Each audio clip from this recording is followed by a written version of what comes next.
Hello friends, मैं पूजा कुमारी आप सबका स्वागत करती हूँ आपके अपने यूट्यूब चैनल स्टडी विद पूजा में।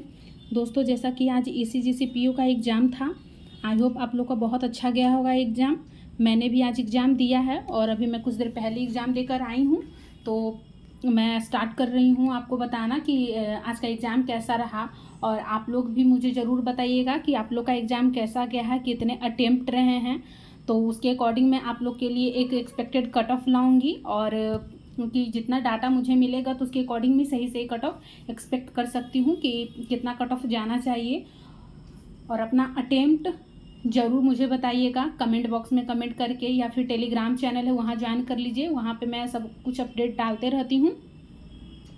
दोस्तों, जैसा कि एग्ज़ाम था, शायद आज 2 शिफ्ट में एग्ज़ाम हुआ था, सुबह और दोपहर वाले शिफ्ट में मेरा सेकेंड शिफ्ट में एग्ज़ाम था।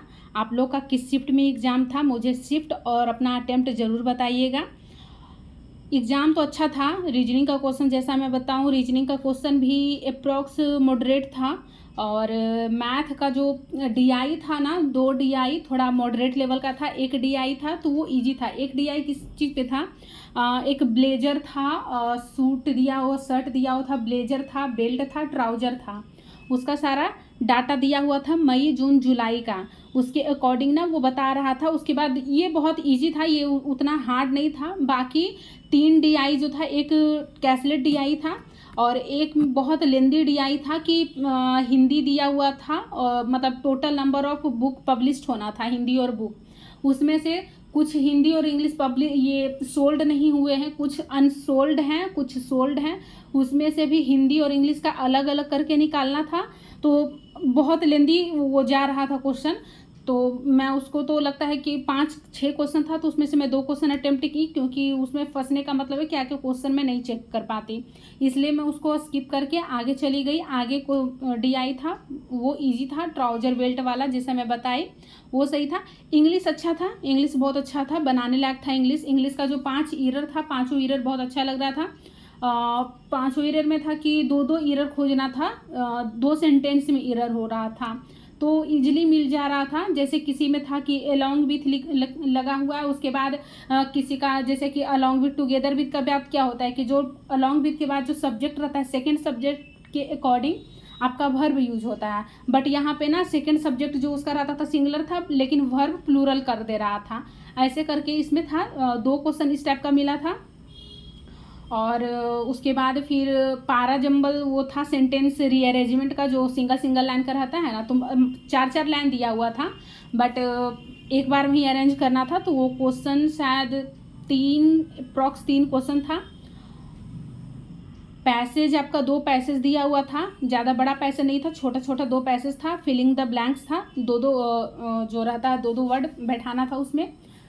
और क्या था, और आया था रिप्लेसमेंट वाला आया था कि कौन सा उसमें रिप्लेस कर सकते हैं, और यही था। और मैथ में तो मैं बताई कि 3-4 डीआई था, जिसमें से कि एक बारग्राफ था, एक टेबल डीआई था, एक वो जो सर्कल वाला रहता है पाई चार्ट टाइप का वो था, और एक कैसलेट डीआई था, सिंप्लीफिकेशन दिया हुआ था, अप्रॉक्सीमेशन था, सॉरी, क्वाड्रेटिक इक्वेशन दिया हुआ था।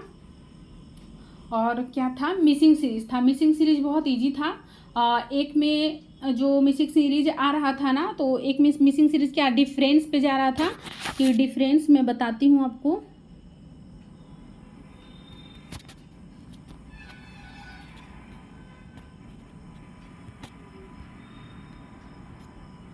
डिफरेंस में क्या था ना कि एक का किसी का 36 करके ऐसे करके डिफरेंस 36 आ रहा था, इधर से बढ़ते जा रहा था, 25 आ रहा था, 16 था, 9 था, 4 था, तो ये 4, 9, 16, और ये आपका निकालना था यहाँ पे, ये हो गया। तो दूसरा क्या था कि दूसरा ना एक 90 था, 90 के बाद जो आ रहा था 45.5 करके, यानी इसका हाफ 90 को 0.5 प्लस 0.5 ऐड करना था, फिर इसको 1 से मल्टीप्लाई करते +1 हो रहा था। फिर उसके बाद इसको जो ये यहाँ पे कितना आ जाएगा 45.5, तो मल्टीप्लाई करेंगे तो यहाँ पे आ जाएगा 46.5। इसको फिर 2 से मल्टीप्लाई करके +2 करना है, यानी 0.5 का डबल टाइम्स ये दो सब हो जा रहा था। फिर लास्ट में आप जा करके 4 इनटू में 4 मल्टीप्लाई करना था और 4 ऐड भी करना था, तो मुझे याद नहीं आ रहा कितना होगा। और क्या था, और डिफरेंस का ही दो जो भी था ना, 2-3 क्वेश्चन डिफरेंस का दिया हुआ था, मल्टीप्लिकेशन एक दिया हुआ था, और तो मुझे याद नहीं आ रहा है। हाँ, ये था मैथ में। और क्वाड्रेटिक इक्वेशन सब सही था, बहुत अच्छा इजी जी था, ज़्यादा कुछ नहीं था। मैथ और रीजनिंग का मैं बताऊँ तो मैथ में जो कैलकुलेशन था सारा डीआई में थोड़ा कैलकुलेटिव था, और रीजनिंग में आपका पजल जो था वो थोड़ा कैलकुलेटिव था, खास करके वो एक था ना उत्तराखंड वाला था, उत्तराखंड और केरला करके था, तो वो मुझे थोड़ा उसमें पता नहीं मैं कहाँ अटक गई कि मुझे थोड़ा टाइम लगा उसको बनाने में। और बाकी सारा अच्छा था, एज वाला भी था, तो वो एज वाला भी अच्छे से बन गया था, कोई प्रॉब्लम नहीं हुआ था। ब्लड रिलेशन का क्वेश्चन था, डायरेक्शन का क्वेश्चन था, ये सब सही था। और जीए बहुत अच्छा था, मतलब अगर जो मतलब स्टूडेंट अगर जनवरी से लेके अप्रॉक्स अप्रैल तक अच्छे से करेंट अफेयर करके गया होगा ना, उसका जीए आज बहुत अच्छा गया होगा, क्योंकि जितना भी करेंट अफेयर था अप्रैल से बहुत ज़्यादा था, अप्रैल मार्च से ये 2 मंथ से क्वेश्चन ज़्यादा पूछे हुए थे। बैंकिंग अवेयरनेस भी क्वेश्चन अच्छा खासा था, कम से कम 6-7 क्वेश्चन आपको मिल गया था। और इंग्लिश भी ठीक ठाक था। जैसे कि देखिए मुझे जो क्वेश्चन याद है मैं बता दे रही हूँ, मुझे एग्जैक्ट अभी ज़्यादा याद नहीं आ रहा है, तो आप लोग को अगर जीए में जो भी क्वेश्चन याद है मुझे ज़रूर बताइएगा, मुझे याद होगा तो मैं आपको आंसर बता दूंगी, क्योंकि मैं अभी जस्ट आई हूँ तो मैं थोड़ा बता नहीं पा रही हूँ, मतलब मैं थोड़ा भूल चुकी हूँ, उसको रिकॉल करने में थोड़ा टाइम लगेगा, बट मैं सोची कि पहले आप लोग को वीडियो बना देती हूँ। मैं बोली थी जैसा कि जैसे ही आऊँगी मैं वीडियो दूँगी, तो मैं दे रही हूँ। जैसे कि पहला क्वेश्चन था ना, एक था ना सुजुकी मोटर कॉरपोरेशन जो था वो साइन किया था MOU गुजरात के साथ। ये पूछा हुआ था ना कि 10,440 करोड़ समथिंग में वो MOU सुजुकी मोटर कॉरपोरेशन, जो कि ये इसका जो पेरेंट कंपनी है कौन है, मारुति सुजुकी इसका पेरेंट कंपनी है, वो इलेक्ट्रिक कार और बैटरी जो के लिए गुजरात में MOU साइन किया है। ये आपका क्वेश्चन था, डिटो ऐसा ही था। फिर पूछ रहा था कि G20 समिट जो था 7th एडिशन वो कहाँ हुआ था, तो इंडोनेशिया में, ये 7th एडिशन 2022 का। 2023 में कौन करेगा, 2023 में इंडिया करेगा, और इसके पहले 2021 वाला इटली किया था। याद रखिएगा, कभी कभी आगे के क्वेश्चन में पूछ सकता है कि 2021 वाला इटली, 2022 वाला इंडोनेशिया, 23 वाला इंडिया। तीनों आई से ही किया है, 21 से इटली, इंडोनेशिया, इंडिया। ओके, ये 7th एडिशन था, ये वाला आपका 7th एडिशन है।